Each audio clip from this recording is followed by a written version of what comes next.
Halo semuanya, Assalamualaikum warahmatullahi wabarakatuh. Perkenalkan, nama aku Astuti Rahmawati Rahayu dari 12 IPA 1. Di sini aku akan mengulas kembali atau menceritakan kembali sebuah cerita novel atau cerita fiksi yang berjudul Friendzone. Nah, cerita Friendzone ini atau novel Friendzone ini juga dibuat oleh pengarang yang bernama Vanessa Marcella. Nah, kira-kira apa sih kisahnya atau ceritanya? Jadi, pada kisah atau cerita ini itu terdapat Abel dan David. Mereka ini bersahabatan sejak mereka kecil. Mereka ini kemana-mana selalu bersama-sama. Persahabatan yang sudah terlanjur lama atau terlanjur nyaman ini membuat Abel memiliki perasaan yang tidak semestinya ada dalam dirinya. Abel menyukai David, sedangkan David yang tidak peka terhadap perasaan Abel ini, ia selalu menganggap Abel ini sebagai sahabatnya, dan dia juga udah berjanji kalau misalkan dia itu akan bersahabat oleh Abel selama-lamanya, yang dimana itu membuat perasaan Abel sakit. Abel selalu menuliskan kejadian-kejadian atau perasaan dia setiap hari pada bindernya. David menyukai perempuan yang bernama Luneta. Luneta merupakan sahabat Abel atau teman dekat Abel. Tapi Luneta ini tidak tahu kalau misalkan Abel ini menyukai David, sedangkan David menyukainya.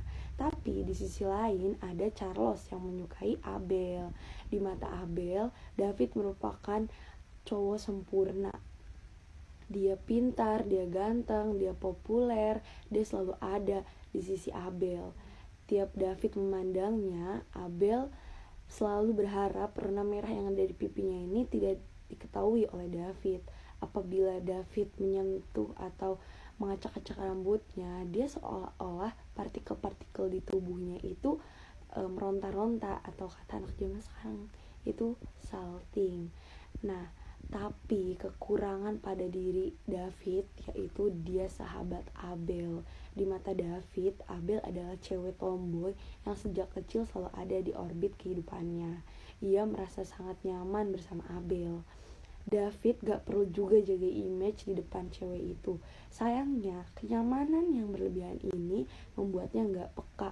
Tanpa David sadari, janjinya untuk menjadi sahabatnya Abel selama-lamanya itu membuat sakit pada diri Abel. Nah, itu cerita dari novel Friendzone. Kelebihan dari novel Friendzone ini menurut aku novelnya menarik.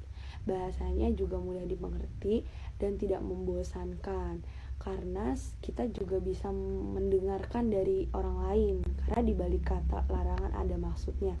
Kekurangannya hanya satu, novel ini tidak menambahkan kosakata bahasa baku yang asing.